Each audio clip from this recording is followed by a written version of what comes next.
Football for me, it means people. Everyone who's involved for the right reasons. They want to play because they love the game, they want to be involved, and it brings connection between everyone, whether it's standing on the sides, whether it's in the crowd, just watching and not playing. And with football being for everyone, whether you're a coach, a player, an aspiring player for the future, someone seeking a scholarship, a teacher, a youth worker, a professional, a volunteer, someone seeking to get involved in the game, a volunteer parent, whether they're reflecting on their journey and how they can understand their grassroots team, an aspiring academy coach, an academy coach yourself, no matter what and no matter where you're listening, this podcast is really for you. On the Reflective Coach podcast, there are so many wonderful guests that feature on a podcast, whether this is former professionals, current professionals, and professionals of all backgrounds within the Coaching Insight series that really inspire, understand, support, and are reflective amongst this journey as they share their own insights, experiences, their own journey, their own reflections, strategies, insights, and other stories into the Reflective Coach podcast. Each week features a new guest, and each new guest brings something new to the podcast. I've been so lucky to have so many wonderful guests on, and you can really listen to all the episodes on Spotify, YouTube, and Podcast Addict, with continuous updates on Twitter and LinkedIn. By subscribing, commenting, following, engaging with all the posts amongst social media, you can really keep up to date with all the episodes. There are times where it's difficult. For example, this week it's happened where it's hard to get to training because I've finished late. I don't feel exhausted physically because I haven't done much, but mentally it's quite difficult. It's draining. So yeah, I wasn't able to get to training yesterday. I did on Tuesday, and that really helped. So it is hard to manage, but it's just finding the right balance, really. I think there's a lot more for the younger players now, which is great. My experience is slightly different as they would be for anyone around my age. I grew up playing football with my brothers, mostly 2 older brothers, cousins. Wherever there was a family get together, there'd be a ball involved, and I'd just be kicking everyone and then trying to score goals. So that's from a young age. I remember playing in primary school and playing for the boys team because there weren't any other girls that played. Yeah, I'd say so. I think it's easier to reflect on, easier to think about the bad ones because of how they impact you at the time and the long-lasting effect that it can have. But ultimately, I wouldn't still be playing, I think, if I'd had more negative experiences than positive. And there's always opportunities. Like I left Swansea knowing that I'd achieved everything I had there, and I would have loved to have carried on there. But if when it gets to the point where you're not happy, something has to change. And again, that was another big decision.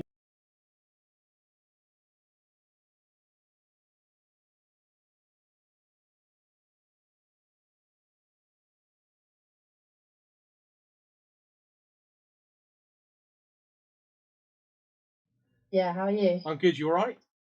Yeah, not bad, thank you. Sorry for the delay, technical issues. That's right, 3 minutes, that's hardly a delay, is it? So that's no problems at all. No fines for you this time. No, that's good, thank you. That's right, well, I appreciate it, especially on a Friday night. It's nothing like a full week followed by chatting on a Friday night, so that's peer commitment, fair play. No, it's my pleasure. I'm looking forward to it. Likewise, so how's your day been, alright, or? Yeah, it's been busy. Like you said, end of the week, just trying to get things done and tied up before the weekend. So I'm happy that I made it. Happy that we made it to the weekend. Yeah. But yeah, busy week. Nearly Christmas. You know how it is. For sure, and to fit it in before Christmas again, that's fantastic within itself that you've arranged this and put this on. It was only November before we were speaking and saying 8th of December, and it seemed ages away, and suddenly the Friday night is here. So yeah, no, it's crazy, but no, I'm glad to be here. Likewise. So what is it that you do in the week as well as playing? So my job involves supporting victims of crime, so it's very sort of hands-on in a way. It's just busy, lots of different things every day to deal with.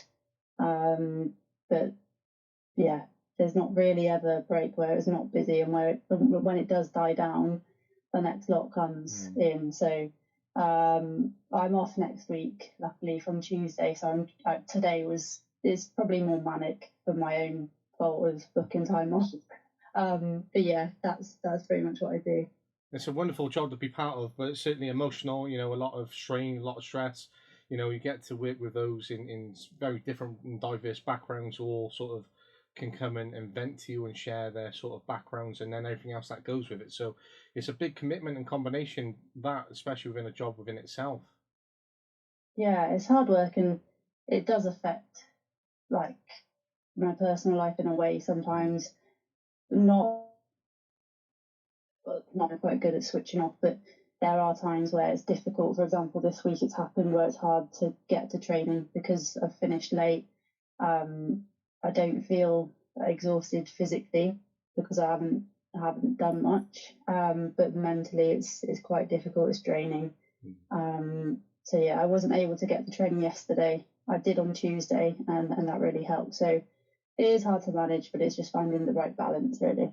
Absolutely, and that sort of links into some of my questioning later on. But you've got a job which you do love, which has so much commitment, but then you love training and playing within itself. And I'm the same in terms of education myself and working in a school. Sometimes, I got a meeting next week that finishes at 6 o'clock, and then therefore it hits on to a day that happens to be my granddad's birthday, so a little later on in personal life. But when those sort of things come up, you're like, I love the job, I want to commit to it. There's a lot that goes with it, but it does have a knock-on effect in terms of how then that takes away from what we want to do at times. So especially for you as a player as well, from a player perspective in this episode, and missing training can be hard, but sometimes it can be, you've got to do what makes the living, what brings in the cash flow, which enables us to get through life and be where we're at, I suppose. Yeah, I agree. I think everyone goes through that. Everyone's trying to make a living, as you said. Being in a school and being around kids all day is difficult as well. And when you've got family commitments and when you've got other commitments outside, it's trying to find that right balance. And sometimes it's not equal. Sometimes you can't do things that you commit to away from work because it's part of the job. But yeah, it is difficult, and I look forward to answering those questions as best I can. Well, it's no problems. Again, there's nothing to catch you out. Like I said, I don't work for the media, or I'm not a certain pundit, etc. So it's just a more of a general conversation. And if there's anything that you feel that you want to sidetrack and move past, that's absolutely fine whatsoever. So if you come across that, feel free to bypass it how you wish. So again, nothing to catch you out. But we got on a podcast Laura Jane Davies, who has such a wonderful background and playing experience on here. It'd be great if you'd like to introduce yourself, give your experience, your background, and share what has been your highlights of your career, perhaps.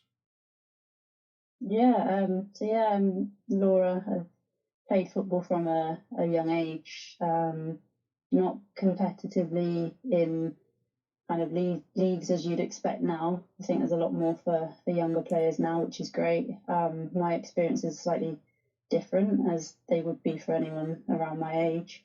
I grew up playing football with my brothers, mostly 2 older brothers, cousins. Wherever there was a family get together, there'd be a ball involved, and I'd just be kicking everyone and then trying to score goals. So that's from a young age. I remember playing in primary school and playing for the boys team because there weren't any other girls that played. So that is great to kind of look back on and see how it's changed now and developed. My sort of playing experiences with a club, I think maybe from year 13, possibly. And that was just locally in Hereford, and that progressed probably until I was 16. I'd say 15, 16 where I was playing more regularly. So I was quite a late bloomer into football. I was playing with my dad's mates on a Sunday when he played five-a-side. He'd give me the last 10 minutes or something. So I always played, but it was never, I was never really consistently playing for a club until I was 15 or 16. That was locally. And then sixth form probably developed a bit more. There was a women's setup, or a girls setup, and we did really well in the nationals. And then at that time I went off to uni, I think, after my first real experience of being coached properly, I'd say, was at uni. In my first year, I had a couple of coaches who were students, and they really sort of took it seriously. They were studying coaching, and it was serious stuff for them. We took it as as it was on a Wednesday, you'd get on the bus, you'd play the game, and then you'd have a bit of a social after. But for those 3 years, we did really well, and we progressed. I can't remember exactly how well we did in the leagues, but we were always up there in the league that we were in. When I was in my 3rd year, I gained a scholarship and played for West Brom.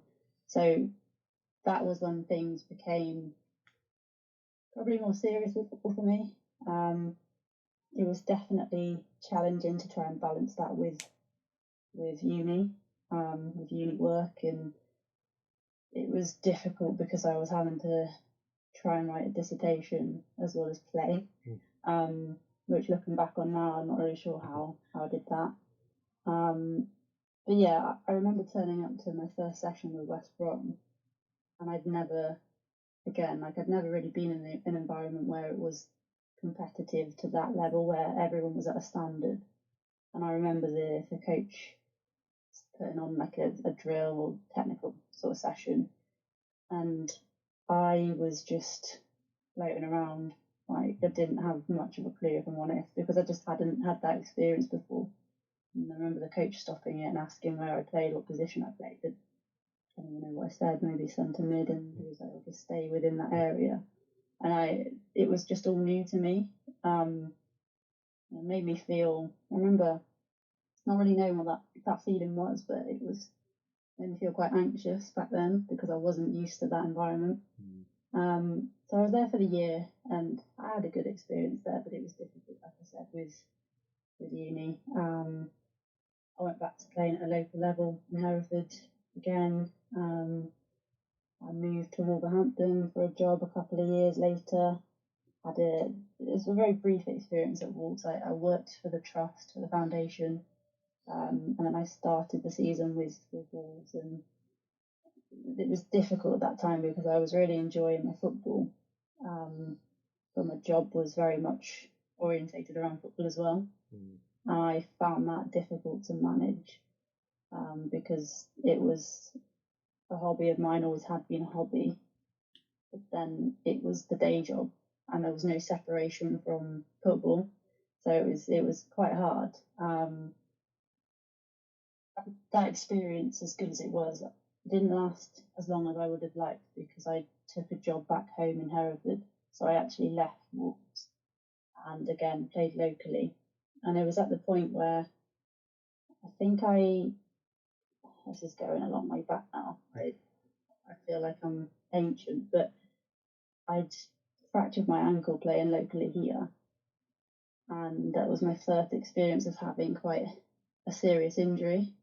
It was in a game, I remember it happening, and I was in a cast for about 5 weeks and then a boot for 6 weeks, so long period of time to not play football. And the decision for me was really around whether I wanted to continue to play or if I just wanted to knock it on the head and just continue with coaching, because my jobs around that time were very much within football again, but it was in a coaching capacity. And I think having that time out to think about it made me miss playing, obviously, as you'd expect. But if I was going back to play, I didn't want to play locally. I wanted to play at a higher level. Because I don't know what it was. I just didn't want to be in the position that I'd been in for that 11 weeks again. And it was an accident, it happens in matches, but I just thought, if I'm going to get myself back to full fitness, I want to push myself, because I never had that opportunity at Wolves to stay and push myself. And I thought, I need to do that. So I decided to join Abergavenny. So I'd crossed over the border. I went and played in Wales for the first time, and the team they'd come from, they were Pilks. They were known as Pilks before, which some people, I think. So then they'd gone over to Abergavenny, and that's not far from me. It was 24 miles maybe, and I went along. I was still injured at the time, but I went to watch a couple of their training sessions and just introduced myself, and I was just hanging around, I suppose, like a bad smell. And I wanted to be involved because they played against the likes of Swansea, Cardiff City, Cardiff Met. So it was a competitive league, and it was just having that opportunity, I suppose. So I joined them. I played for 3 years, which is probably where I developed a lot as a player, and I have that club. I have a lot to thank them for the experiences I had there and the people that I met there, and the coaching for me was great. Richie was a great coach, but it was also, I think, into the 4th season where things changed slightly. As I said, had a great 3 years. We competed. We got to the Welsh Cup final, I think, and we were never in contention to win the league because we could never compete against Swansea or Cardiff Met. But we did well as a team collectively. We were a good team. But then Richie decided to leave, so he left us at the end of the 3rd season, and it was somehow just myself and the captain Kerry decided that we'd just finished our B licence. I think just gained our B licences in Wales, and we decided to take on the responsibility of managing the team to allow us to keep playing, because it was either we do it or no one does it. So we did that for just under a full playing season, and it was hard. I picked up a lot of injuries because I wasn't fit. I wasn't able to play as much because I was coaching, taking the sessions. Same as Kerry. We did it between us, and we had some help from another coach, but it was just that, again, situation where you're in a position where you have to kind of pick between playing or coaching. So I just decided, it was getting to the point where it did affect me, and I just thought I couldn't do both. But around the time I was having those thoughts, we'd actually gone into lockdown. So we didn't complete that season because of lockdown, which gave me that time again to think long and hard about what the next step was for me. And it wasn't an easy decision, but I just knew that I couldn't be in that position of playing, coaching, and I thought I maybe just needed a new challenge, which I wasn't expecting to get the next opportunity that came up. I did, and that was for Swansea. So decided to take that opportunity, which was, again for me was another step up. I was playing alongside some of the best players in that league. They'd won the league, even though we didn't get to finish. I think they worked it out. Swansea were unbeaten. They'd won all their games. They won the league. For the league that finished early. And in the Welsh League, as the team that finishes top qualifies for a place to qualify for the Champions League. So Champions League qualifiers, and that was a big incentive for me. And even if I was a part of that for that summer, the incentive for me would be to go to Swansea, be a part of a winning sort of team, and to win the league so I could go the following year. But fortunately, I was able to sign in time. In pre-season, I was picked to go away to Cyprus. We went away for one night. So because we were in lockdown still, we were given permission to leave and to travel. So we went out to Cyprus. We played our game against the Cypriot champions over there. I think it was 3-0.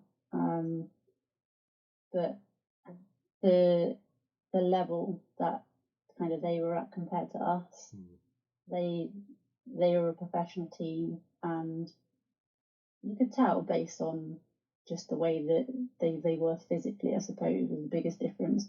Being able to get through 90 minutes at such a high level is something that they just did week in, week out, whereas we're all coming off the back of full-time jobs, booking annual leave to go out there for a night, and we had our own chartered flights, so we were the only flight out of Cardiff that morning. It was just it wasn't normal for us.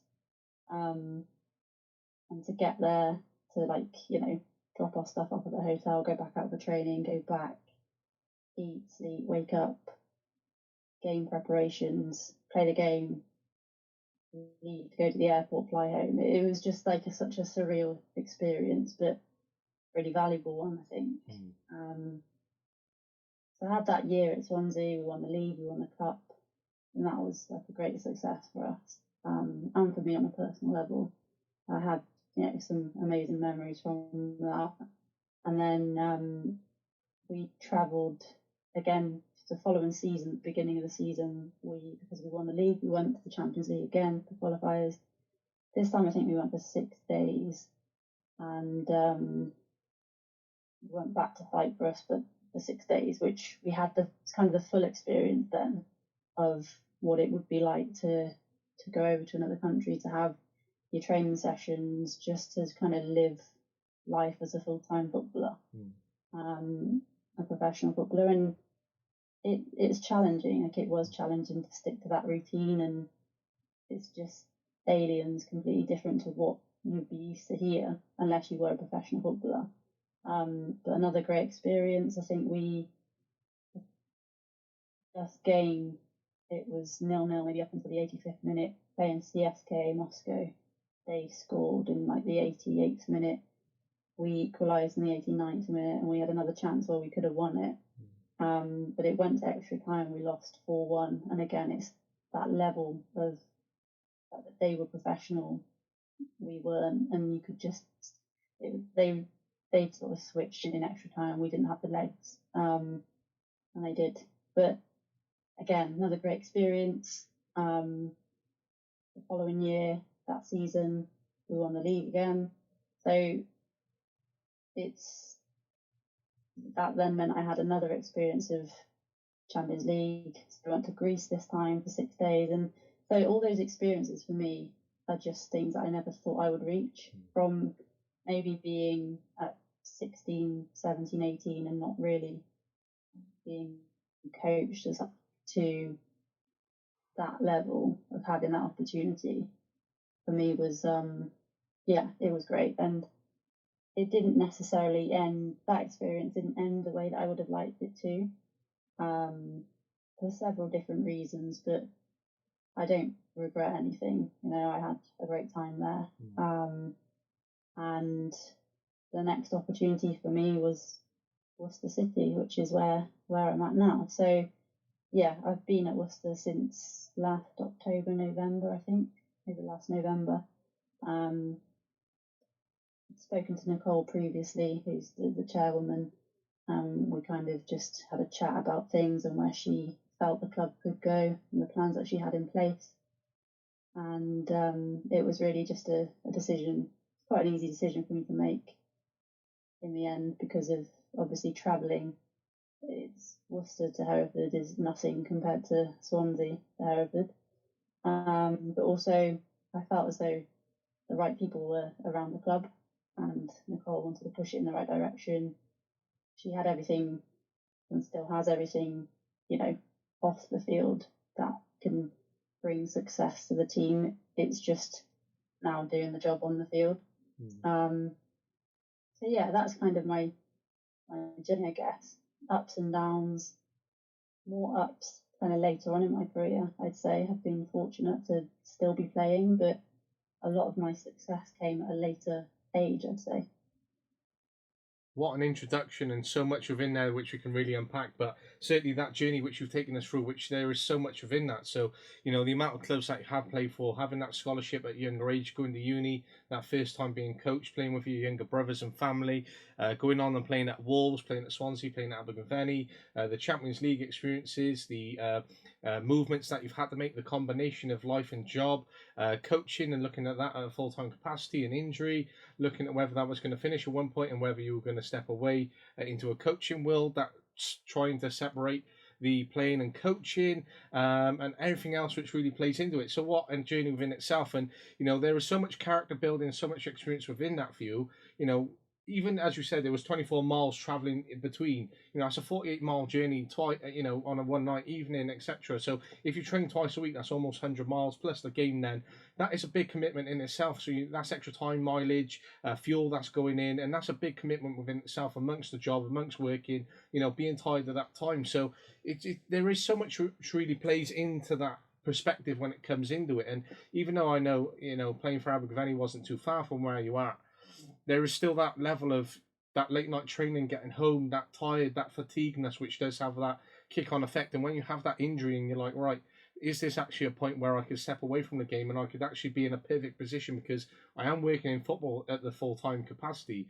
I could stay in the football and stay in sport because I love it so much, so I could finish here. But for you, it was a sort of, well, I am in this perfect position, but I'm not perfect unless it is playing football. So you sort of made a decision which was looking at the bigger picture of the enjoyment of playing, and now you're no longer coaching as a full-time capacity, but you're still doing something related to people, still giving back to people. So there is so much within that, and wow, what a commitment, what an experience that you have had, and it's certainly one which has made you as a person, as a player as well. Yeah, I think it's, you know, just it all happened the way it was meant to happen. Like I said, there are experiences within there that I'll never forget, and I probably won't necessarily, I don't know, reflect on probably until I finish playing. I look back and I'll look through pictures and just remember what had happened within that particular time. But there are also, as you said, like it's trying to manage all of that with life, and there are difficult times as well, and times where I just don't like football, you know, don't love football at all. And that was probably the best way to describe that feeling, was probably just before I left Swansea. And given that I'd achieved a lot there, to have that feeling as well is difficult because it affects everything. It affects your relationships away from football. It affects pretty much everything outside of football. When you put it into context, it's just a game. And I know people say it's just a game, but it's still, you know, when it's something that you've done for so long and it's a commitment that you don't even second guess. Like Sundays for me has always been a game of football. I've missed family occasions, you miss, you know, holidays, you miss everything because you're committed to that one day on the weekend. So your weekends off become a day off, which is Saturday, which is usually just recovering or preparing for the game on Sunday. And it's just almost like a lifestyle choice. So it's getting used to that. And, you know, when you're not enjoying football, that's really difficult to be committed to. But I think at that point, if you're not enjoying it, there's something not right. And it's just about taking control back where you can. And maybe when I was younger, I couldn't do that. Didn't have the experience. I didn't have the understanding of what it meant. I just sort of thought I had to do it because that's all I've known. Whereas you go through experiences or you make decisions later on in life that suit you. You're not doing it for everyone else, because if you did that for everyone else and you try to please everyone, then you'd never be happy. So it's a massive kind of learning curve. I've learned so much from playing within a team. I've learned a lot about myself. I still am, because of the journey that I've been on, but also now I look at where I am, and it's not necessarily about me as such from doing things for myself now, other than to make myself happy. Obviously, I enjoy playing football, but it's more so about what I can do and the impact I can have on younger players. That's where I'm at with Worcester. Like, I just want to be able to help players, but, you know, enjoy being in a team that is competing at a decent level. So I think, there's a lot in there. It's not all happy memories, but, you know, I'm sure there'll be a point where I reflect on my career as a whole, and I'm always very grateful, but there'll be points in the future where I reflect and I look back on things that probably, you know, I'll never get again, because football gave me that opportunity. And again, I love that is such a lovely piece there of what you've just said over that last little introduction into how you feel, how you have that reflection piece. And whilst that comes into it, and you say, there are bad moments or unhappy moments within that you have experienced, because there is those experiences, especially through football, that you are going to have. Would you say you've had more happier than unhappier ones? Yeah, I'd say so. I think it's easier to easier to think about the bad ones because of how they impact you at the time and the long lasting effect that it can have. But ultimately, I wouldn't still be playing, I think, if I'd had more negative experiences than positive. And there's always opportunities. Like I left Swansea knowing that I'd achieved everything I had there, and I would have loved to have carried on there. But if when it gets to the point where you're not happy, something has to change. And again, that was another big decision last year, was do I just knock this on the head now because I've done everything I want to do, or do I opportunity that someone's giving me and try to have new experiences and like play. For example, this season we've been knocked out of the FA Cup now, but having an FA Cup run, and I hadn't done that for years, so that was actually an opportunity that I could still be a part of. So yeah, there's definitely more happy memories. I think the lows just probably you remember more because I don't know, it's easier to reflect on the negative sometimes than the positive. But I know for a fact I've had a lot more happy memories than I've had bad. For sure, I definitely agree with you, and especially when you broke it down and you gave that introduction in terms of who you are, where you've come from, those experience and that journey from where it is, and it certainly is one that you've had. When you do break it down, playing for the amount of different clubs that you had, to have that scholarship, to go on and play Champions League, and as you said, that different experience from 1 day to 5 or 6 days, which it was, that is an incredible experience. How many players get to go off and experience Champions League football? To go off and win a Women's Premier League, but to win it for a second time, to win the League Cup, the transfer teams, there is a lot of success within that, which is really enjoyable. But it does really stand out to me in terms of how you play for Abergavenny, and that you did get the Champions League, because Abergavenny's not too far away from me. And I do have a good friend who actually played for that club, and there is a lot of history and a lot of connectedness, which I do sort of have through here, hence the link that I have with the club. And I was always watching Abergavenny, keeping on top of results, and I actually remember watching them play that Champions League game, and I believe it was at Dragon Park being televised. I actually watched it on a Sunday afternoon, I believe I recall. And I remember sort of the time of period that Abergavenny were very, very successful in the league that was set up at the time. And they had a very good team. Obviously, they have a good setup as well. And then, as you said, Richie left, and then it all started to unfold. So the club have gone on. They've recently folded their women's team as a result of the restructure. But where they were relegated in that restructure here in Wales, they actually went on to dominate the lower league. And then by the time they came back up the league, they actually really struggled in that return and around it. And a few of the other clubs who were in that position have done so. But back towards that time when you were at Abergavenny, you had a great time there and playing that Champions League. And the one close friend I have, which you may know here, and I'm going to give a shout out so I can tag her on Twitter later on when I share this, is Lauren Boyd. And Boydie has been a veteran player, someone who still plays and has that mindset whereby she has had a few setbacks and injuries. So I can understand that from an empathetic point of view, whereby when you do get injured, you're like, do I want to go back and have the late nights? Do I want to go back and travel? Do I want to get back and playing to a level of fitness? So as you said there, when you're playing for Worcester City now, who are doing very well in terms of the results that I see on social media and the set of players that you do have, and you say it's about giving back to them, giving that time, giving that experience, and you're seeing players come through, which does add another element towards your character, towards your playing experience. Whilst you still love the game, you still want to maximise and soak up as much of it as possible. Is there a level of selfishness which you still have to take to make sure that you are playing, you are enjoying it, that you are getting the minutes that you want to play for? When you actually do hang up your boots, you're like, yeah, I gave it my all, and the only reason I'm stepping away is because I want to step away, not because I ended up being, a bit part player, mentoring the younger players, and then my minutes went from quite a lot to that rotation more than anything. Yeah, there is part of that. I just wanted to say, yeah, Lauren Boyd, he's got a very good left foot. So, yeah, I know Lauren very well. So, yeah, she's a role model to come back from a bad injury and yeah, do it all again. So, but no, back to kind of playing with Worcester.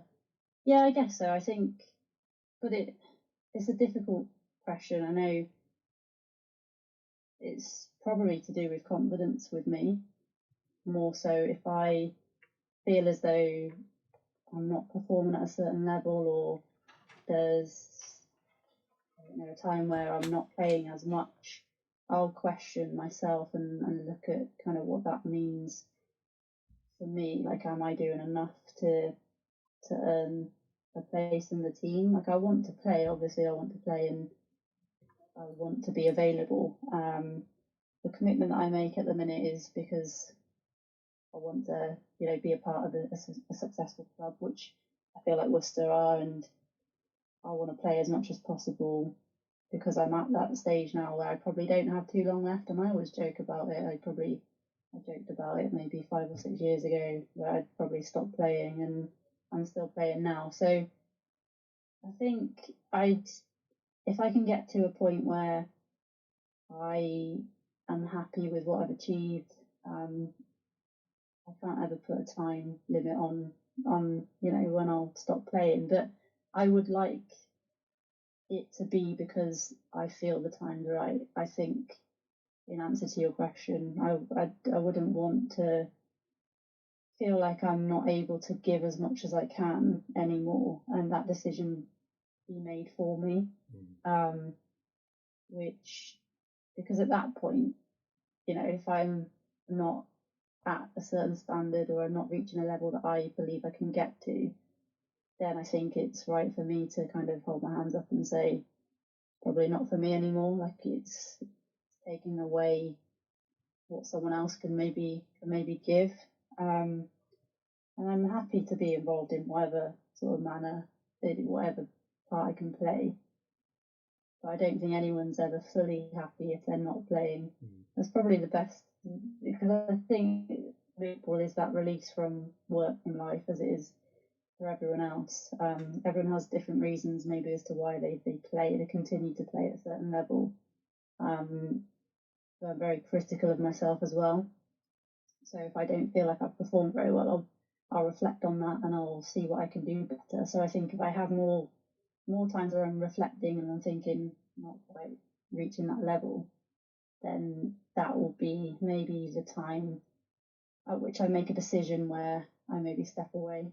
I don't know if that answers your question as such, but yeah, that's how I feel. No, so I think that's a great answer, and it's also about understanding where you're at in terms of your mindset, how you're approaching it, and how you're sort of preparing that planning towards the sort of succession as it will be.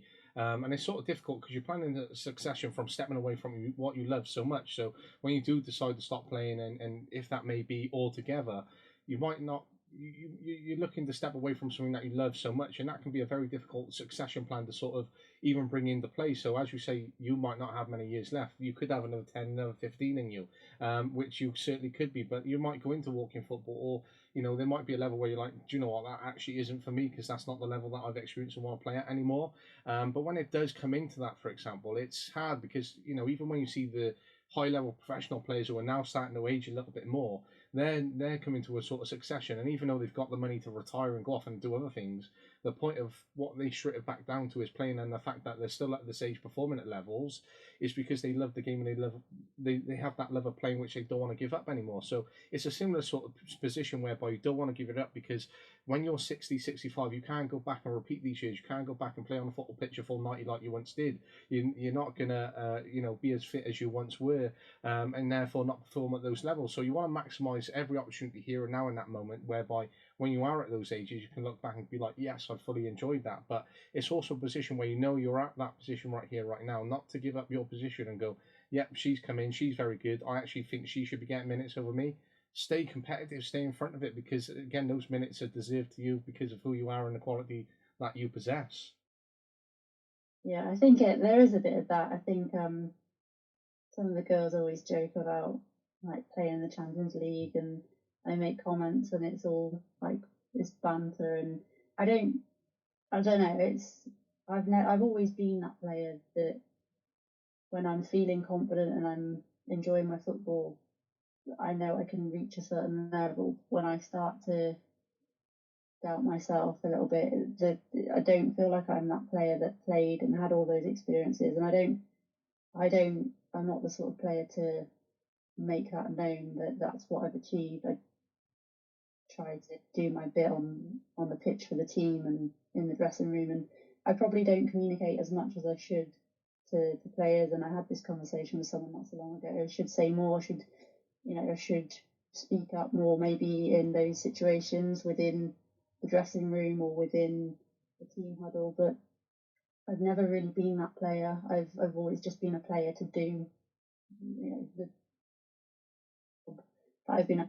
And I'm always happy to answer questions if younger players ask me stuff, but they don't often, because I think there's never really been a time. If there's a time where someone needs an arm around a shoulder, I will do that. I think I do that quite a lot for those individual players, but in a group setting, I'll leave it to like Bass, our captain, or someone else on the team who is more of a leader in the way that they speak and they are vocal. But yeah, I don't often shout about what I have achieved, and it's just maybe a reflection of who I am. I'm not that type of person. I'm proud of what I've achieved, but I usually get a little bit of banter if I mention anything, so it's just best kept quiet.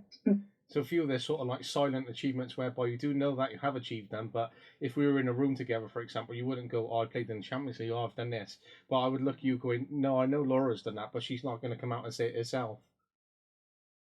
I'd just cringe. I'd be embarrassed if I couldn't do that. I'm just not that sort of person. If someone asked me a question about it and they wanted a conversation around just an experience that I've had, or can you tell me a time when, then I could tell you. But yeah, I just like to sort of blend in. Let someone else. So, for example, if you were to win like Player of the Season award and it was right up on stage, you had to go up and give a speech, would that be like the worst sort of situation for you in that context? Probably, yeah. I could do it in like a work environment, if you have to speak, I don't know, in a meeting, or if you have to do that sort of thing in front of work colleagues, fine. But in front of teammates and coaches and like in football, no, I just don't want to be. That would probably be the worst thing for me. And for some people listening now, it could be quite hard for them to sort of have that understanding, because it's like football is competitive, football is pushing, football is for those results. But for someone then to downplay it and go, "Yeah, I got this, I got that," and that's okay, and sort of park it, and not to sort of come across as let's push, let's fight for more, let's do this in terms of a success and achievements, but in your heart, you're doing it and doing the best for the team, which actually contributes in another manner. It's that perspective of understanding the actual big picture that you play for the team and what you actually may be. So without a Laura supporting the younger players coming through, who knows whether, young Jessie, for example, would have played well that game unless Laura was there mentoring her or with her that week or giving her some feedback when she was coming off the bench, etc. So you do play that bigger part, which some people don't see in terms of that purpose of player. And that is the importance of the wherefore the coaches identify when players can fit in, how they can contribute to the team. So, you might be the most technical gifted player, but as you said, you're not the biggest leader on the pitch, and you leave that up to your other players like Fass as your captain, etc. But where you're contributing to the team in terms of that work rate, that success, that experience which you might give to them. So that little 1 minute that you've had with a player giving a word in area is actually going to contribute massively towards how she might perform for the next half hour, 40 minutes, which could lead to a game win, the 3 points, and the position that you end up with the season. So small contributions, consistent and often, will lead to big picture success, and hence what makes a team and pulls it together. Yeah, I think you've hit the nail on the head there. It's just everyone has their part to play in the team, and everyone has their own individual goals and things that they want to achieve. And as a team, we're all there for the same reason.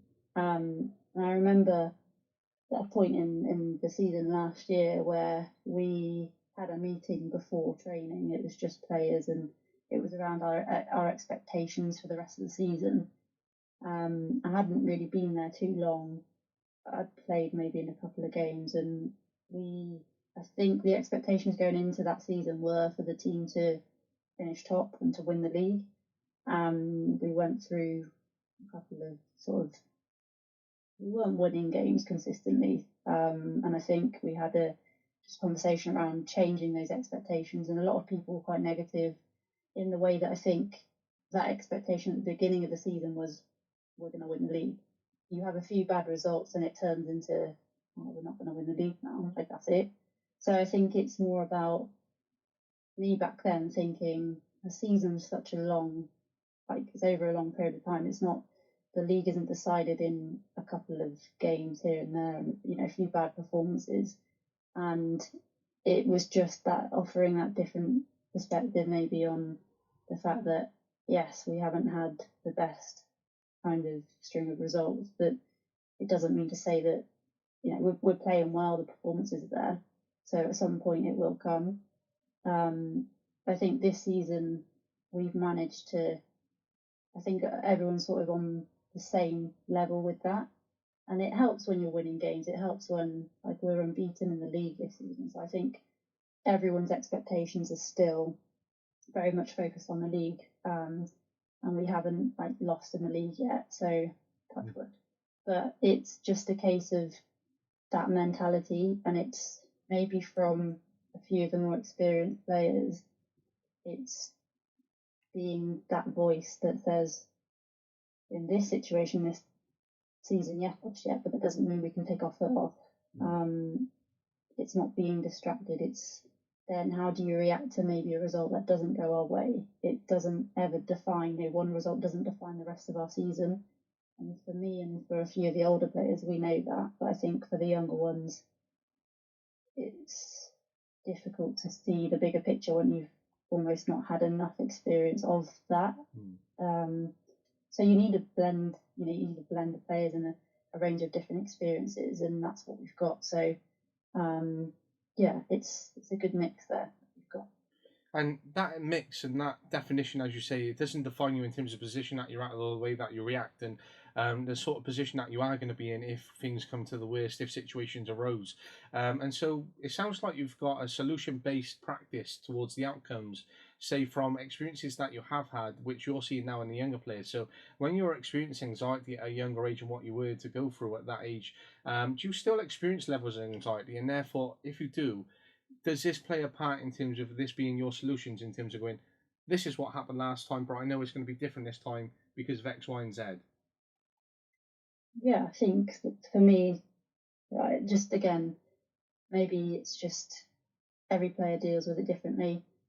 I used to, when I was at Swansea right at the beginning, be very kind of nervous and anxious about what would happen. Would I start? Would I play? Where would I be playing?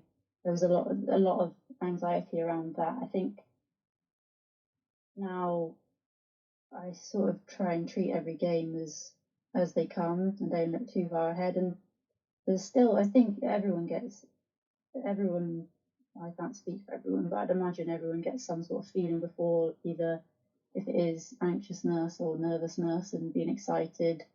And I've had that feeling a couple of times this season, and not in every game, because I think there are some games where everything goes to plan beforehand in terms of preparation, and there are other games where you travel into a game, something happens, you end up being late. That then throws off your routine a bit. So I think it just depends game by game. I know with the FA Cup game,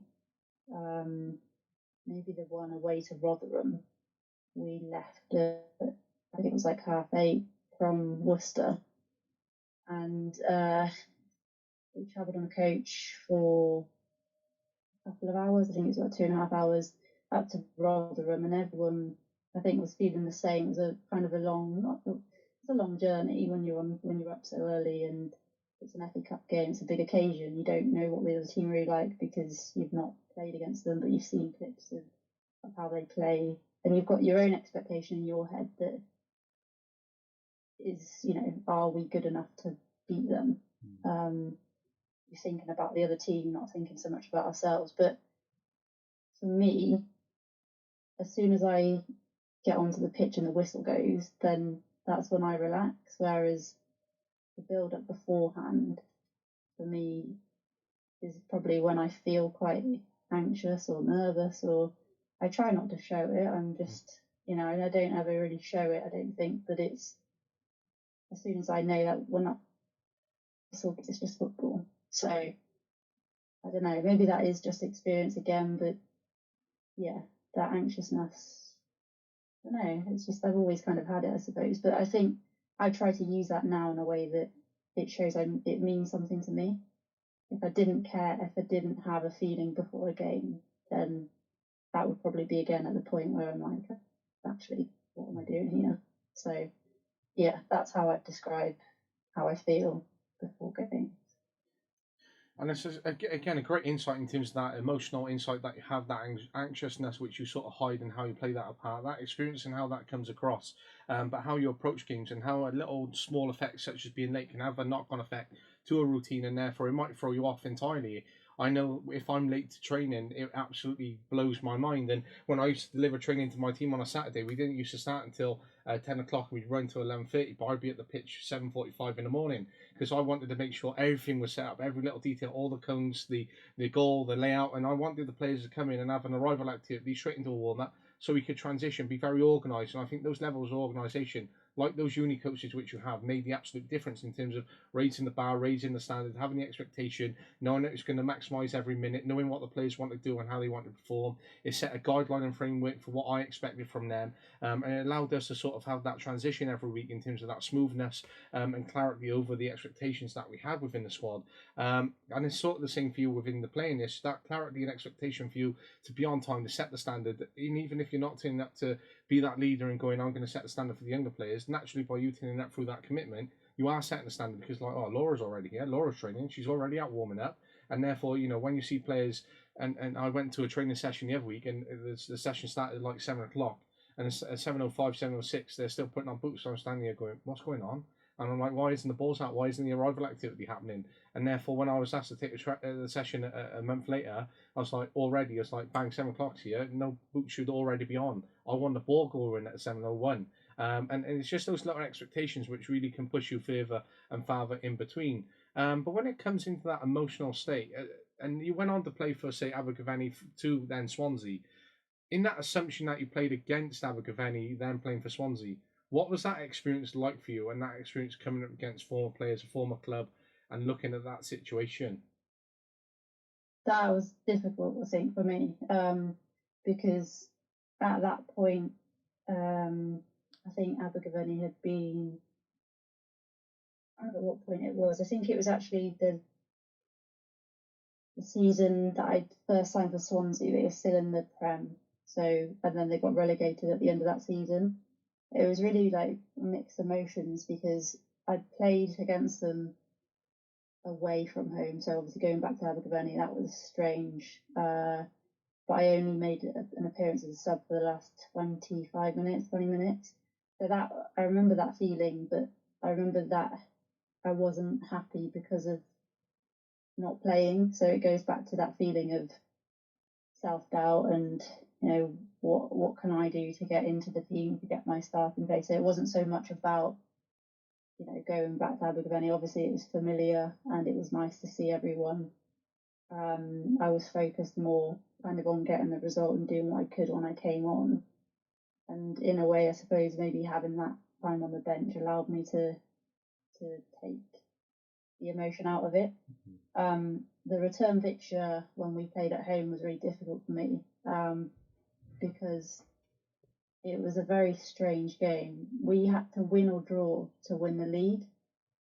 Abergavenny were already, I think, finishing fourth, but they knew that I think they were going to be relegated because of I don't know if it was financial implications or whatever restrictions or whatever they hadn't met. They were being relegated and removed from the league. So I knew that this was their last game in the Prem, but I also knew that we had to win or draw to win the league. The other teams had played. This was a game that had been rearranged because of everything that was going on with Abergavenny, so it got postponed the first time. By the time we played it, I think Cardiff Met had played all their games, so they were literally waiting for this game to finish to find out who won the league. And I started that game. I was kind of on the right hand side. My first season at Swansea, I was playing out of position, but I played on the right hand side, and it was 0-0. I think at this point, I don't even know what the end result was. I thought it was maybe 1-1. I can't remember. It was a draw, but I won a penalty. I just remember the centre back just going straight through me, the touch in the box. I was about to play the ball, and just my legs just went completely underneath. So we won a penalty. The penalty was saved, I think. So again, in the game, the emotion is all my emotions are focused on trying to contain them to make sure we do the job so we can win the league. Because that was my first season there. We'd come so far in that year. That was the focus. That was the kind of goal. The time where it was difficult, I think, and it was bittersweet, was at the end when we'd won. But I knew that was Abergavenny's last game in the league. So it did upset me because it was, you know, a lot of the girls were still there that I played with for many years. Didn't want to see the club in that position. They didn't deserve to be in that position. So everything that we'd worked hard for previously, and just felt like it was not a waste, but it was always having to work against something. It was never as clear as it should have been. It was never as easy as it should have been. But then the other emotion, the other side of it, was we just won the league. But when you win the league, when you haven't won that last game of the season, it's such a weird feeling because you've drawn the game. I remember at the end, it might have even been Lauren Boyd at this point. They wanted to draw. They needed a draw to finish fourth. We needed a draw to win.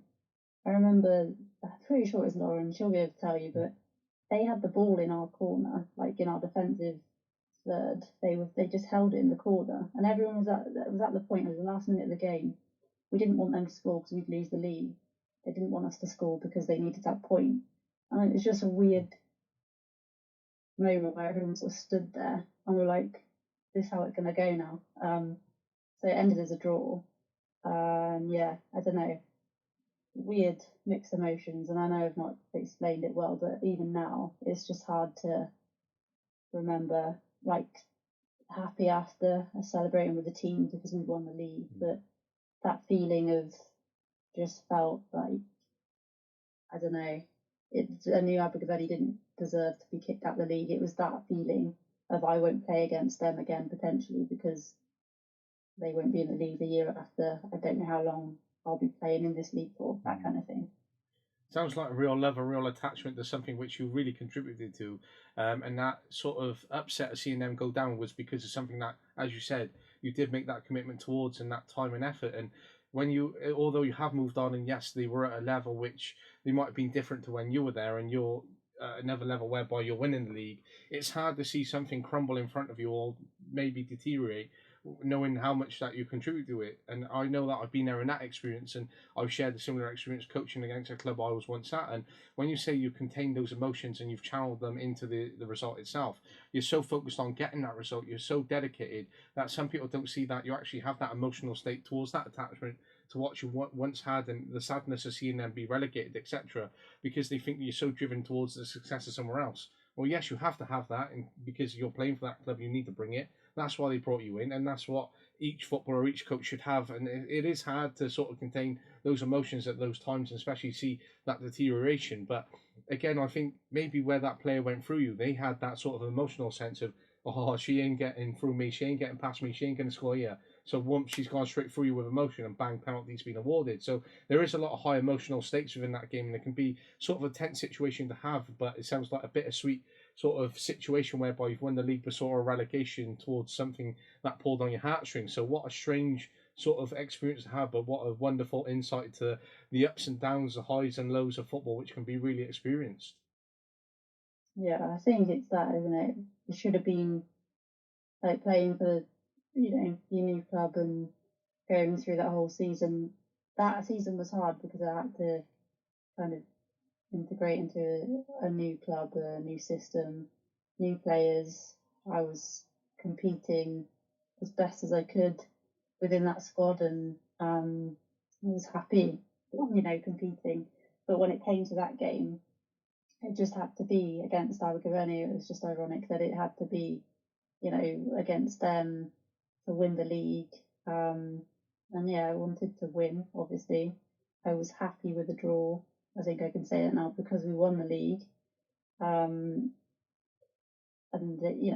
yeah, it was just very mixed emotions, and it was still, yeah, whatever they felt towards what happened to them as a club was, I'd probably say, like a lot of the Swansea girls as well, my teammates, felt that way.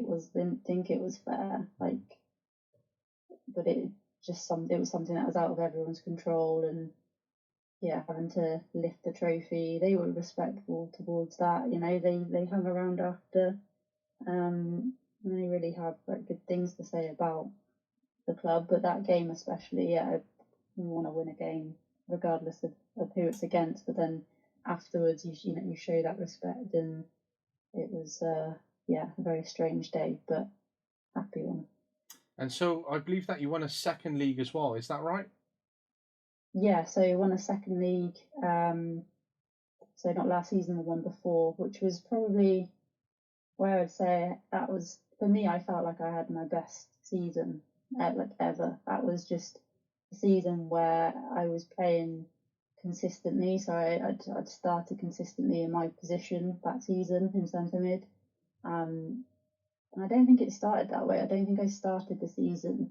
And again, like, I wasn't starting games for the first couple. I had that doubt in my head, that self doubt. And then I did start some games. I thought I performed well. The team were performing well, and yeah, we won the league. I'm pretty sure we won it before the last game of the season. The last game of the season was against Cardiff Met away at theirs. So we lifted the trophy at theirs, and I think Cardiff City had beaten Cardiff Met the week before when we didn't have a game. So we won the league without kicking a ball that week, which is also a very strange feeling because you want to celebrate that, but it's not the same as when you've won a game to win the league. But then drawing a game to win the league wasn't the same either, so I don't know what I ever expected it to be like. But yeah, that game, I remember the game when we won the league a second time. I'm sure again we might have drawn that game against Cardiff Met, but I was in the team of the week for that last game. That was the only time that I'd ever been in team of the week, I think, across my whole time at Swansea. And it was almost, for me, that was the perfect way to end the season. Team of the week, won the league, celebrate out in Swansea with all my teammates. Like it happened in the way that I wanted it to, and I was probably, for me, as in terms of like confidence, that's as high as it could have been then. So yeah, a very good season for me on a personal note, I felt, but also the team and the achievements that we'd made throughout the season. And when you've had that achievement, and you've had a great season yourself, as you said, the best ever season that you've experienced, that you ended up having a few accolades across that season as well. What was different in terms of the environment, in terms of the aspects, in terms of the components from winning the league in the first season towards winning it for a second time? I think we had a change of manager, so I think that was a massive change. And at that point, whenever there's a major change like that, it's, you don't know how things will be moving forward. You don't know what sort of part you have to play. For me, it worked the other way around. I'd played out of position my first year, and then the second season, my most successful one personally, I was playing in my position. I think the team itself had just been kind of thriving off that success that we'd had the previous season. But before I joined, I'm pretty sure Swansea had won the league a couple of times in a row. So they might not have done, but I think just that winning mentality, when you win games, you become more consistent. It just becomes like just an automatic type of mentality. You turn up, play the game, you win the game, you get the job done, you recover, you focus on the next game. It was just an automatic kind of routine for us. And there were challenges throughout the season. Aberystwyth was always a difficult game for us away, more so at home, I think. But there were times in that season where we were able just to win those games. and it was still difficult, but we would just keep winning. And it helps having, certain players who can win you games out of nothing. We had a lot of that.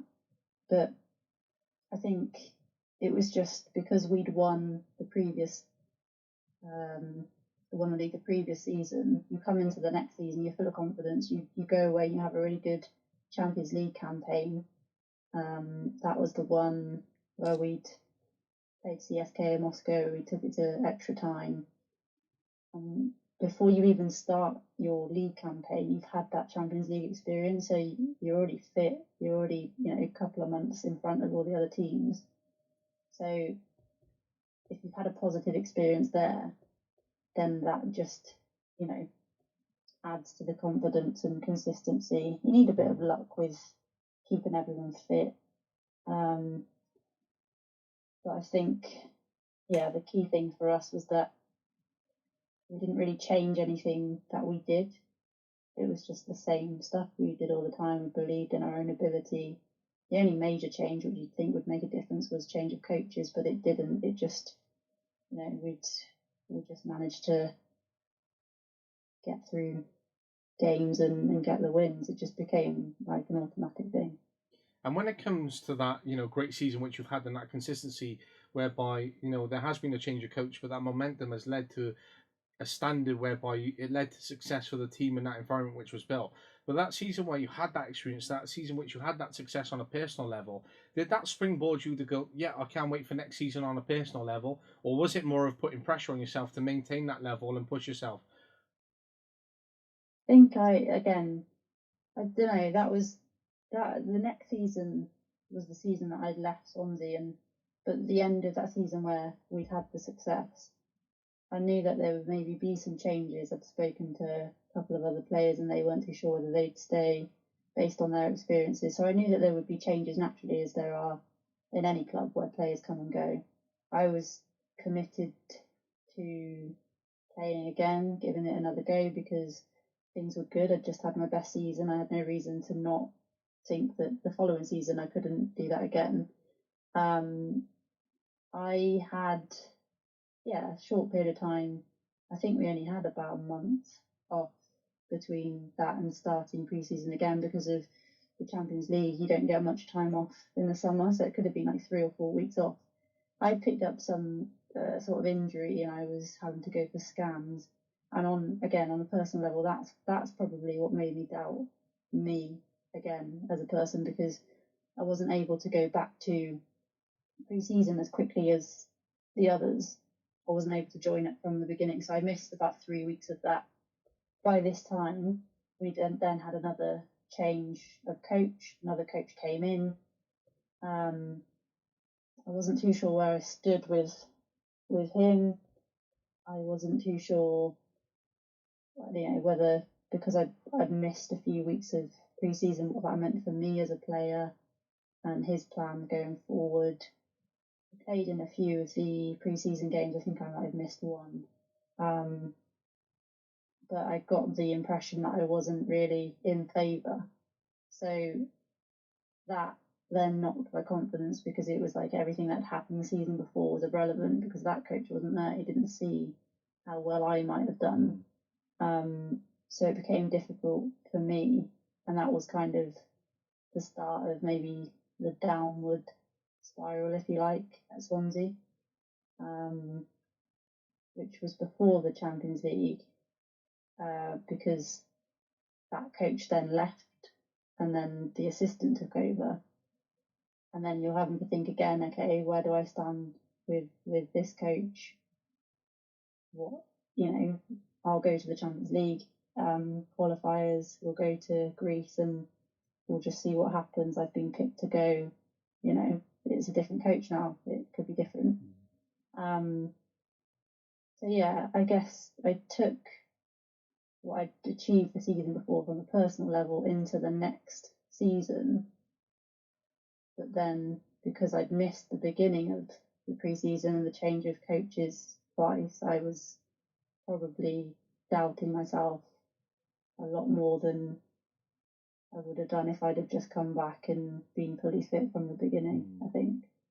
And I think there is a lot of anxiety for every player which goes through it, and regardless of how confident they are, how good they are, it is a change of system, it is a change of tactics, it is a change of personality, because the momentum and that change of coaches can really have an impact upon the player, the playing squad, those relationships, the selection, and everything that goes into it. So you've experienced it several times yourself in terms of that changeover of management, and that different change between teams, that style, the different expectations from you, those different standards which you're held accountable to, integrating with different squads, the different levels of commitment which goes into it, that travel time. There is a lot which really can steer a level of anxiety into playing, and there is no sort of wonder and question as to why players do walk away from the game, especially at such a young age, because they're like, you know what, I've spent 6 years doing this. I'm at a complete burnout even at a young age. So, you're still very young yourself, and, you don't look over a day of 25. So, you're certainly winning there. But in terms of that aspect, is certainly on the basis of you could walk away knowing, right, next week, yeah, I'm burnt out, I've had enough now, I don't want to travel, I'm going to focus on my job, I'm going to take more time back within my personal life. That's something that you certainly can do and could do. But, as you said, you're undefeated in the league, and touch wood that you continue to do so, and have that success this year, because if you have walked away, then you might miss out on that opportunity of enjoyment, of success, of another career highlight for you, and being a part of a team and being part of those memories which are going to live in the minds of everyone else, even when you have moved on in life in another point. Yeah, I think that even though with Worcester we didn't achieve what we wanted to last season, I felt comfortable enough within that setup, within the team. We all sort of trusted that we'd be able to come back this year and give it a go. I've committed, you know, I didn't really need to think about whether I'd come back, but it was just having that time off. And you do, I think we finished our last game of the season in June, at the beginning of June, and that's late because season's usually done maybe by April if you're lucky, maybe May. So to go into June, it was a bit like, well, how long are we going to have? Not very much time. And again, I decided to go back, but actually I missed a big chunk of pre-season this time because of stuff going on in my personal life, and that's difficult again because you start to doubt, am I going to be able to get back into it? How long will it take to get myself fit? Can I manage it with personal life, with work? So you start to question everything again, but that's because you go like a short period without that commitment, and it gives you that insight as to what it would be like without football, which is great for a short period of time. But then you miss it, and then it's just you kind of commit back to it. But yeah, you're right with us. So, we've got so many things left that we can achieve this season, and I think one for us is one thing that is a massive pull for all the girls is that we get to play at Sixway Stadium, which is an amazing venue for any team to play in. I'd have been happy just to play in it once. And actually, we had a friendly there at the end of last season. But I was injured, so I didn't actually get to play. I was gutted then because I thought this is an opportunity that I could have had, and I didn't have it because I couldn't play. All the other girls enjoyed it, loved it, and then over the summer, Nicole announced that it would become our home stadium. So we're lucky to have that, and that's something that I don't take for granted. I go there every home game, and it's something that when you see the fans come and watch us and support us, and family and friends support us every week, it's a different type of feeling, and it's not one that I've had all the way through. So again, it throws up new opportunities, and I think the fact that we're competing for the league this year, and regardless of what happens, if we don't win the league, then it will still be an experience with this team and with the quality that we have within the squad. Hopefully we can win the league, but yeah, I'm enjoying it, and the people there are it's the right group of people. Everyone's competitive, but you've got a lot of different people that make up a team, a lot of different characters, people in different professions. You've got students. It's hard to find a team where you connect with a lot of people and where everyone is driven to achieve something on a personal level, but everyone collectively wants everyone else to do well. It's hard to find that. And no, I believe that we have that, and that's why I think we've maintained this run so far of being unbeaten. And even if we don't, if we lose the next game, it's not the end of the world. We'll still be able to, come back and try to win the next one. It's just the group of people that we've got is really special. I love that, and I think that is such a great quote and a takeaway within itself. And I know when I spoke to Fast, that is something that she said, the importance of having different personalities and bringing them together to create that contribution. And that is something that I'm absolutely big on in terms of my reflection on coaching and how I approach teams, because personalities and people are certainly at the forefront before I get into the technical side of things. I want to understand my players, I want to understand the relationships, I want to build the relationships with them, I want to bring them together. And only by then you can only build those sort of bridges, those connections, whereby you're going to get the best out of your players, but you can bring everyone together for that competitiveness, for that common goal. And even if you don't have that competitive level whereby you have won the league, but you can finish in a very solid spot and have that sort of reflection or point at the end of the season where you're with each other, where you're enjoying it, where players can walk away going, do you know what, I really enjoyed that season despite not winning anything. And that's that personal takeaway, because if you can look back on your career and go, yeah, I've had this experience, I had that experience, I've had a few highs, but overall I've really enjoyed my career, then that's the point of a coach, that's the point of playing, because once it becomes too much of a grind, it can be really hard and, again, easy to walk away from the game. So, and you touched upon it earlier, you have the huddle, which is a combination of a group of people which come together to raise those concerns, to raise those highlights, which I think really brings a perspective into Worcester City in terms of what you're doing. But a certain takeaway from what I said on Fastest episode, and to touch upon it there and how you bring people together, I think it's a really important contribution in terms of what it's doing in terms of the bigger picture, in terms of maybe why you're having the levels of success that you're seeing this season, and that growth from last season to this season. Yeah, I think so. I think there's a lot of communication that goes on behind the scenes, and it comes down to the people that we have at the club. And Fass is someone that wants success and works really hard to get that, and she's similar to me. We always say, we're always very self-critical, and if one of us says something bad about ourselves, the other one will always, pick the other one up. So I think with the huddle, the idea behind it, I think, was to have a group of players who would be able to, have conversations, and that link between management and the players, and just be able to drift back and forth and have conversations around any player concerns or anything that could be changed. The good thing about it is that, because we've got different characters in the team and different types of leaders, you've got players who will be approachable. They're all approachable, but they all have different personalities. So, Liv and Fass will just always say, they'll be the ones that will just tell people how it is. So if you don't want to know the truth, then don't go to them. And then you've got Kirsten and Keris, who will probably have more of an empathetic touch to it, and they'll be able to, be approachable in a different way. So it is really good in that sense, and everyone is there for the same reason. Everyone wants to achieve the same goals. Everyone has their own personal goals, but understands that collectively we can't win on the pitch if we're not connected off it. So I feel like that might be again why this season everyone's on board. Everyone believes in the things that we can achieve, and if it doesn't happen this season, I have no doubt that it will happen in the very near future, because Nicole's built this club. She set it up the way that she feels will be the most successful, and now it's just for that to happen on the pitch.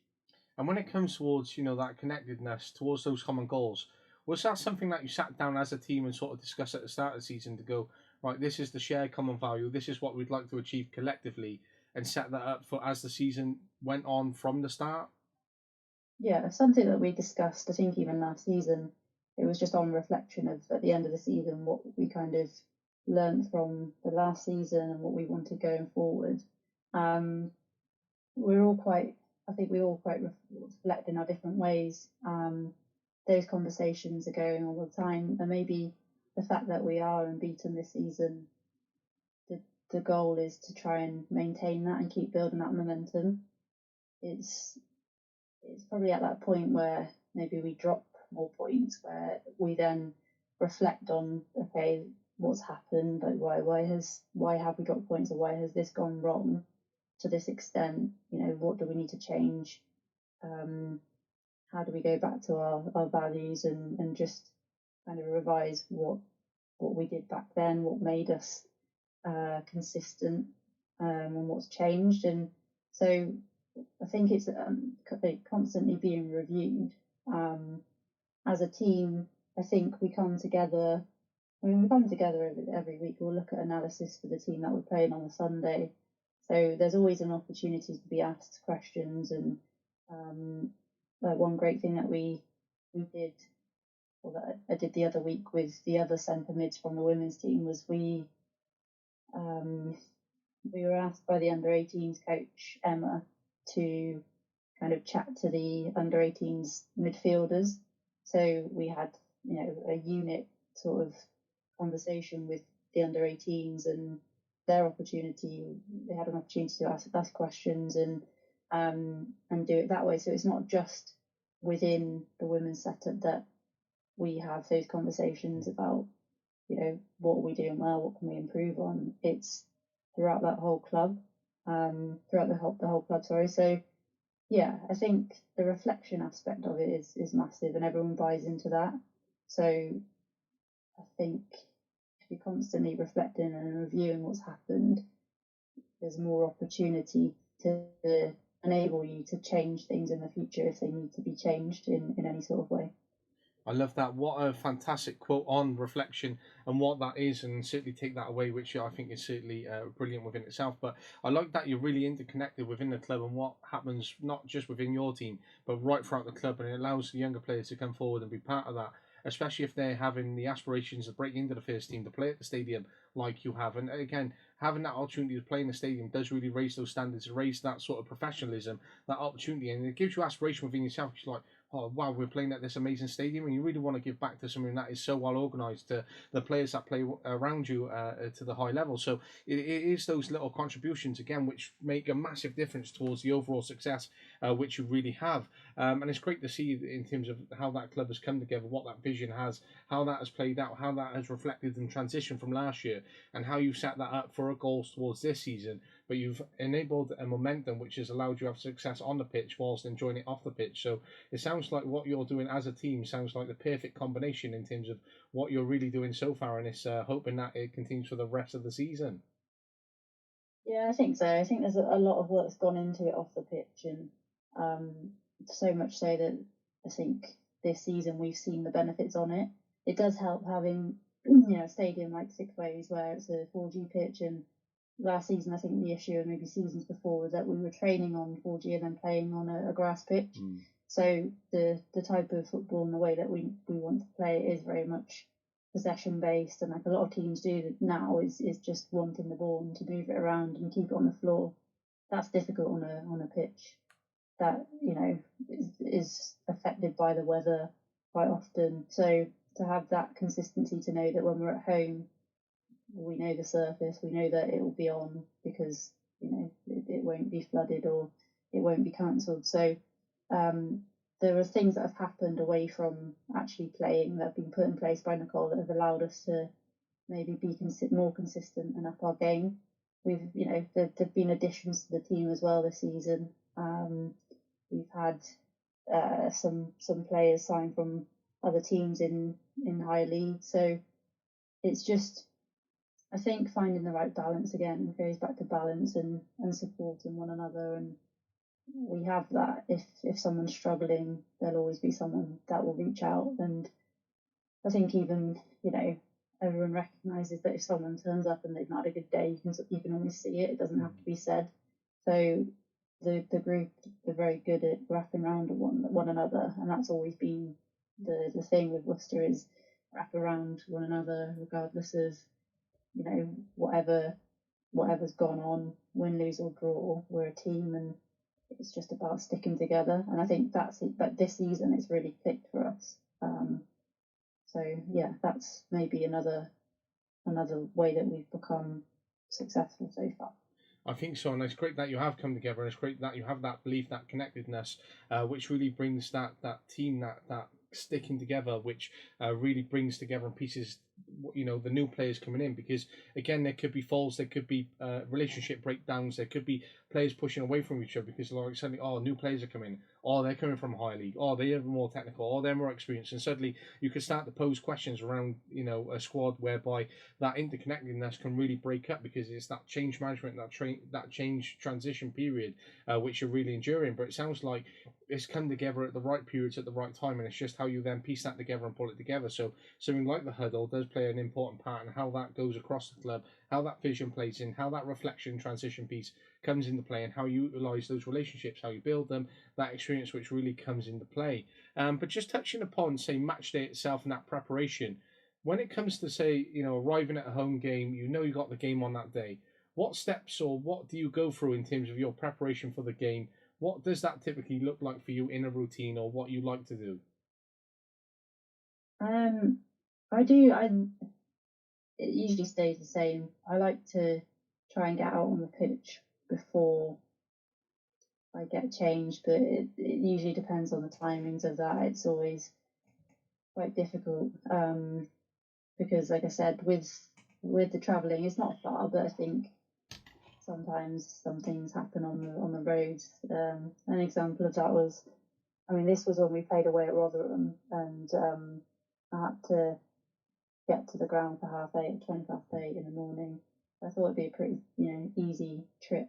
And between Hereford and Worcester, there were just a couple of cows on the road, on the dual carriageway, so I had to call the police and let them know. So it's just like things like that generally just pop out of nowhere, and that does disrupt a routine. But at home, it's generally, other than maybe being a couple of minutes late because of traffic, not much, is different. But yeah, I'd like to try and get out on the pitch. Haven't been able to do it as much because I'll go straight into the changing room, drop my stuff off, just like say hello to everyone. I always try and make an effort to, give everyone a high five or a hug and just say hello on arrival, just to kind of, I don't know, it's just something I've always liked to have done. Maybe it comes from being a coach as well. I think it's important to greet people, say hello, ask how they are. It's always difficult to have a proper conversation, I think, on a match day because everyone's so focused. So just being able to say hello and ask that simple question is always what I do to begin with. I'll then just get my stuff out, so shin pads out, boots out, set up my kind of area in the changing room. And with six ways, it is such a big changing room now that it's quite a luxury for us all to have our own space, if you like. So it is good in that sense because it's a rugby stadium, it's a rugby ground, so naturally the changing rooms are bigger. So you've just got more space and you can kind of just set yourself up nicely. We usually get changed before coaches come in. They'll give us the lineup. They'll give us just some practical stuff to kind of focus on and think about. We'll go out for the warm up. We spend time out there. We'll come back in, the last little preparations. Get your playing shirt on. Have any last minute treatment if you need any, and then head on out. So it just goes so quick. It always goes so quick before a game. It takes the whole day to prepare. So it takes the whole morning, to prepare for football. It takes the whole afternoon to play. You get home and you're like, where's that day gone? But I try and keep to the same sort of routine as I can when I'm there. That doesn't really change. The only time it would change would probably be away games because, again, if it's further away, it's usually around Birmingham if there's traffic, or even if I'm there early, not everyone arrives at the same time. You don't have as much time to relax because you can't often arrive at the venue the same time as we would at home. So times are kind of thrown off a little bit more. But again, that'll still be the same routine, but in maybe a condensed time frame. Pretty simple, basic stuff for me. I just like it simple. Such sheer commitment, though, absolutely.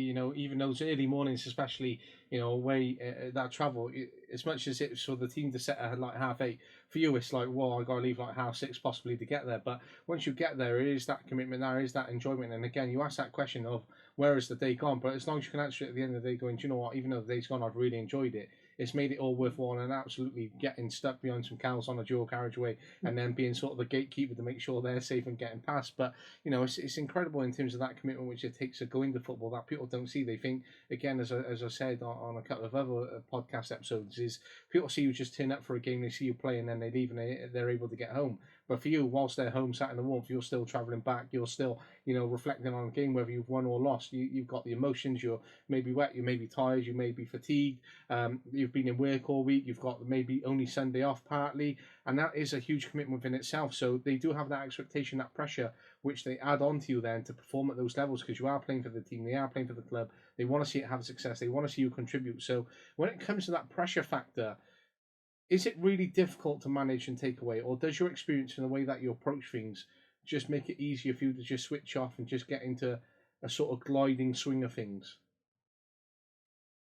I think it depends on, I don't know, usually after a game it's harder to switch off if I feel like I've not played very well. Even if the result has been a positive one, there's still that time to self-reflect, and like you say, you do it on the way back in the car, because it's that time on your own. You get back again, you kind of have whatever's left of the night. But I think it does. I think the experience that I've had, I take it as it comes. Like I try not to put as much pressure on myself now. Maybe put more pressure on myself in the week if I'm in session because of work, and I'm like, well, I feel like I don't have a responsibility to be there. Weekends are different because I'm off on the weekends from work, so I know I can make a Sunday. But I don't know. In terms of pressure, I don't feel as though I don't put myself under too much pressure unless I feel like I've not performed. So it's usually after. When I'm playing, I'm not thinking about the pressure and the expectation. I'm just kind of playing, and I can only really kind of judge on how well I've done or how well the team's done after. I can only really reflect on it after, and I reflect a lot because you get used to that when you're driving distances from wherever you've played to home.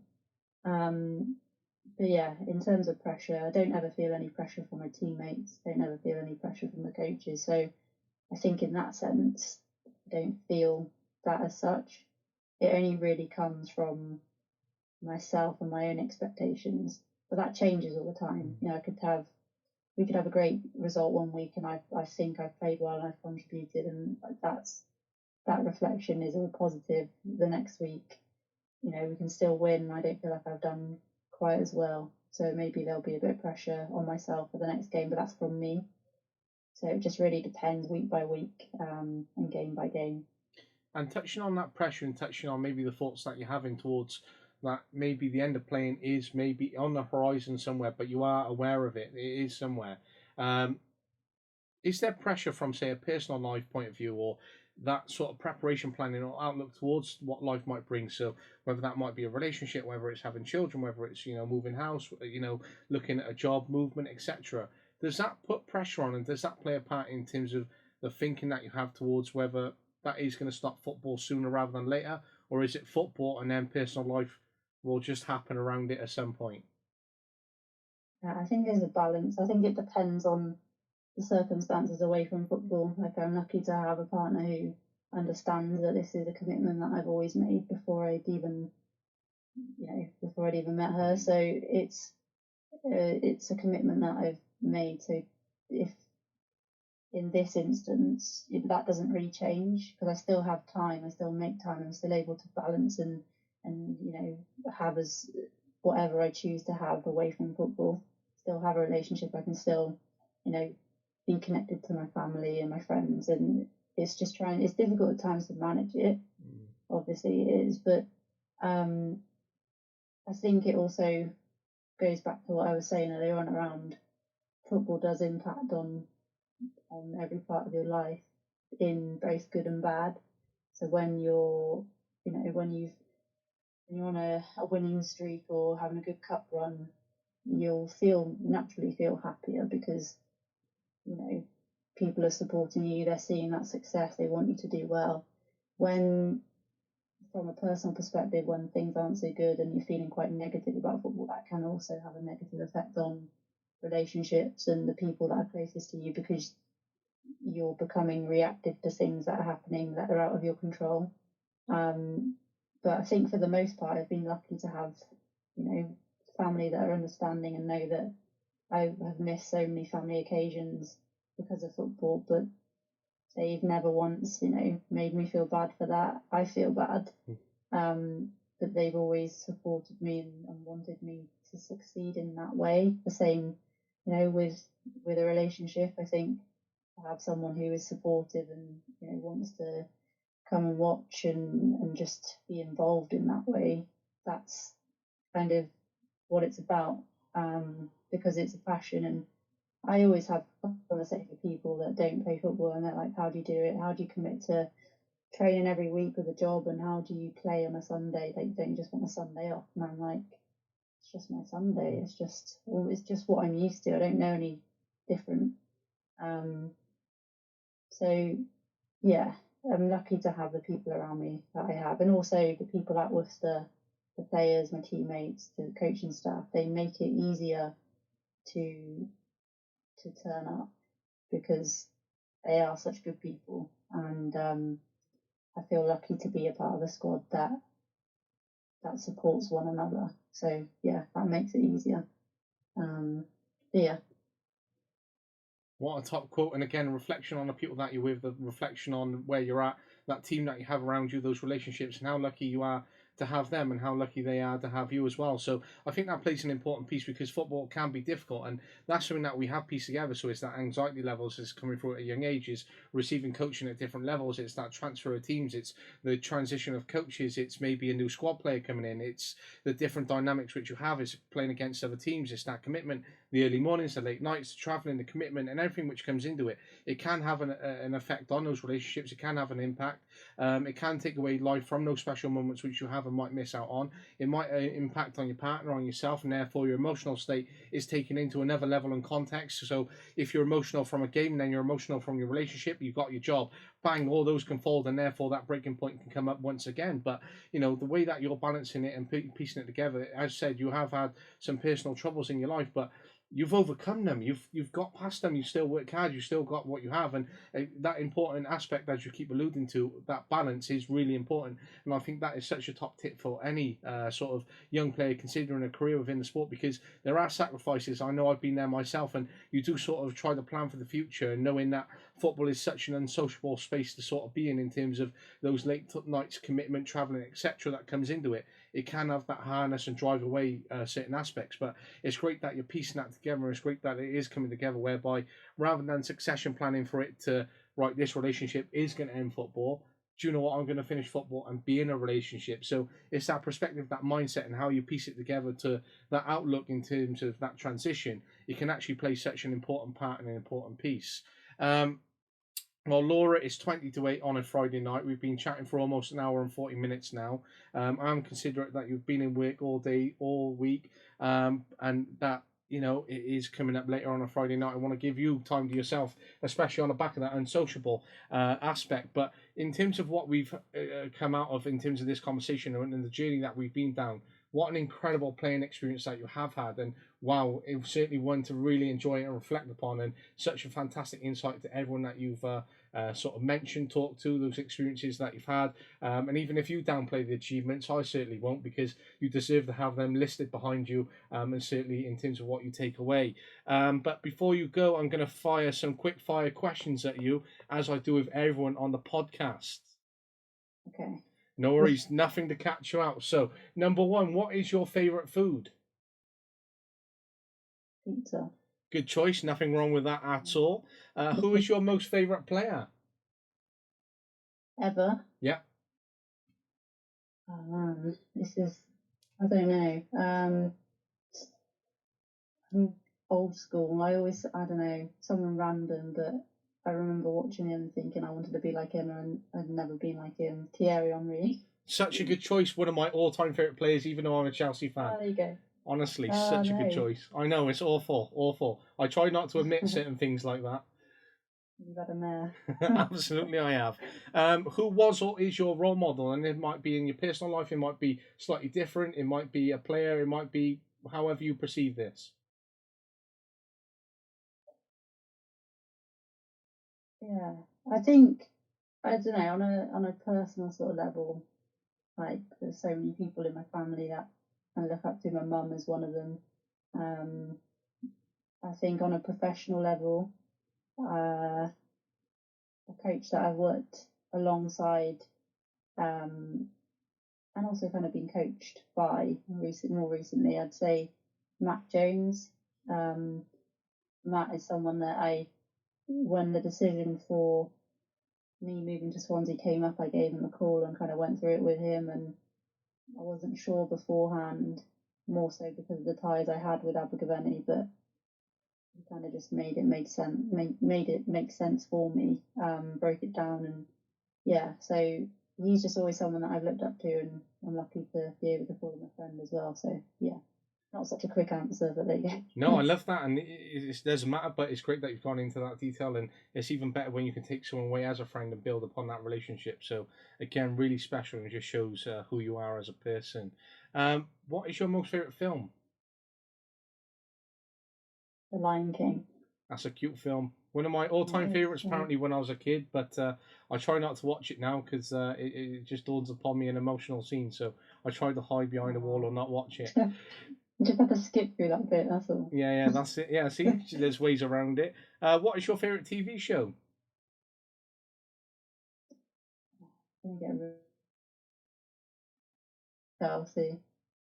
That's a bad one, I know, but What one was it? You sort of just cut out there. it was sorry, yeah, Made in Chelsea is a bad one, Oh, I know, but oh, oh I've watched it since I was at uni, and I just haven't been able to stop. no wonder the stream cut out there. It was cutting out Yeah, a I good know it was bad. bit. Yeah, it was bad. Shocking Should have cut choice. that out. If you could be professional in any other sport, what would it be? uh, that is a good question. I'd probably pick something like I don't know, pool or snooker, that type of thing. Wow, what a Very great different, choice! very random. No, it's Yeah, one of my prob- favorite sports. If I was never good at, if I could be professional in one sport, it'd be snooker, 100% every day. yeah. I like snooker, and the only reason I say pool is because it's slightly easier. I'm not very good at snooker. The table's too big, so it would have just like a cue sport, maybe one of those. Absolutely, what a great choice! I'm well pleased with that. Do you have any superstitions as a footballer? Um, not not really. I don't have any. I know people like to like walk out the tunnel last or that type of thing. I the closest thing for me is maybe I don't know having to tape my finger or fingers, but that's more so because of an injury. So it's like I'm superstitious in the way that if I don't do it, then I'll get another injury and it'll probably be as bad as it was last time. But it's just that it's psychological. I know it is. No, absolutely, absolutely. If you could go and play for any club in the world at any level, what would it be? I should say I should probably say like a professional team. I don't know, one of the Super League teams. Um, I'd say an Arsenal or someone, but I'm a Leeds fan, so I'd have loved to Oh. have played for Leeds. I know. There's always a Leeds fan. Someone has to be. It wasn't by choice. When my dad is a Leeds fan, and I grew up kind of just following on. Um, so it would have been easier to have like supported someone else, some other team that was more successful. But it just, yeah, I've it's been too long now. You can't change teams for me, so No, you um, cutthroat. yeah. So I'd say Arsenal like from a professional like WSL sort of standard, but Leeds just for the sentiment, I think. If you could move to any country in the world, where would it be? Uh, I would probably say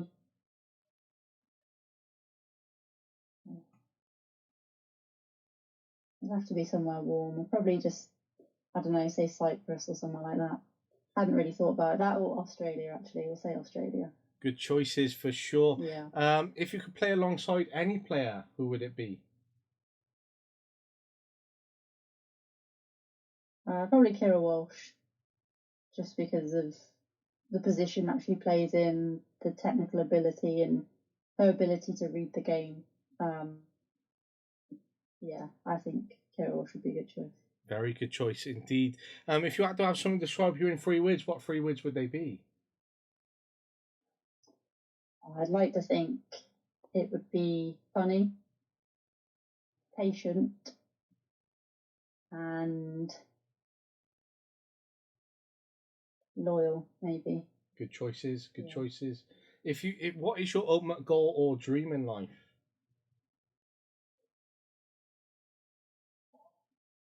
I think just to be able to, I don't know, help people. I always feel like I want to be able to help people and use my experiences to, help people through tough times, that type of thing. From maybe from a footballing perspective as well, to have one with regards to football, it would be to help develop younger players. So especially now with the opportunities that younger players have, it's something that I never had. So it was to develop young players and use my experience in that way to help them. I love that. I really, really love that. What is your biggest pet peeve, both as a player and a person? As a person, probably, I don't know, it would be something like being just sitting in traffic, being stuck in traffic. Hereford's just full of it. So, yeah, that's the pet peeve. As a player,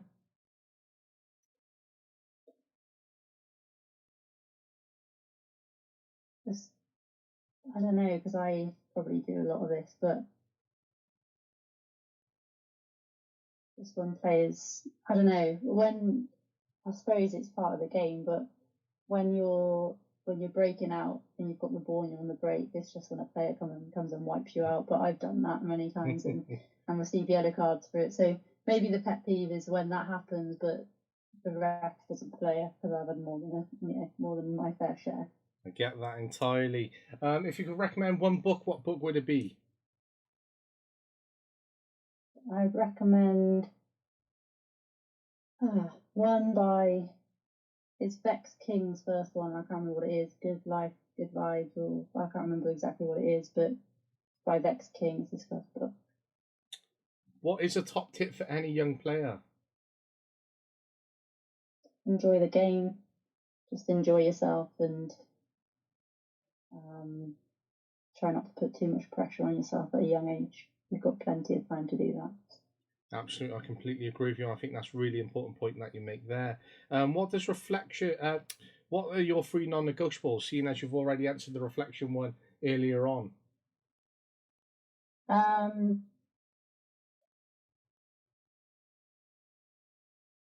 Probably to be committed. So whatever that looks like, sometimes being committed is communicating, being transparent. So commitment,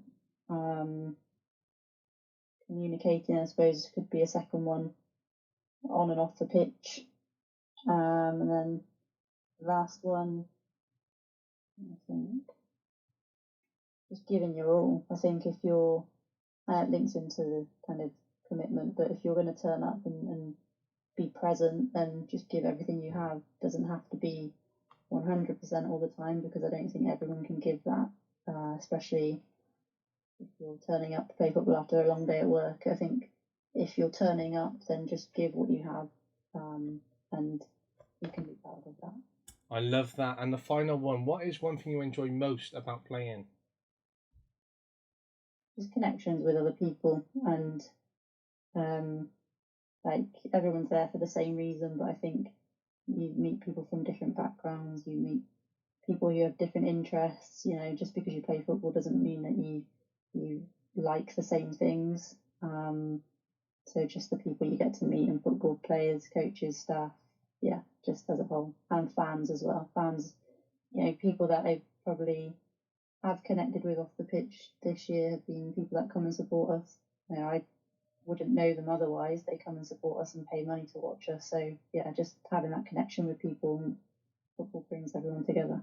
I love that, and what a fantastic way to finish what has been such a wonderful episode and time spent with you this evening, which I really do appreciate. We got through a handful of questions out of all the questions which I had planned. So to almost elaborate a 2 hour episode out of a handful of questions and opening up in terms of your experience and what you think on the game is truly incredible and just shows who you are and true enjoyment in terms of what this episode will bring and share with everyone. But again, I really do appreciate your time. I love how easy this was to put together. And again, it's coming up 8 o'clock, so you deserve that downtime, that rest before you go again on the weekend, and you're back in work before you know it. But it has been such a wonderful time spent with you, and I really do appreciate it. And I wish Worcester the best of luck for the rest of the season. But no doubt I'll see the updates on social media and Twitter as I do every week. But it has been great to speak to you, and I again really do appreciate it, Laura. No, thank you. It's a pleasure to be on and speak to you, and yeah, I've enjoyed it. So thank you for the opportunity, and yeah, I'll make sure that you look out for our tweets. Don't worry. Even if you do miss them, I'll send you them. So Yes, yeah, thank you please. so much. And yeah, take care of yourself. No worries, and you. And while you've been amazing, and I said no doubts about it, but enjoy and have a great night. Thank you. Take care. And you. Bye. Bye bye. Yeah, I think it's just it all happened the way it was meant to happen. Like I said, there are experiences within there that I'll never forget, and I probably won't necessarily, I don't know, reflect on probably until I finish playing. I look back and I'll look through pictures and just remember what had happened within that particular time.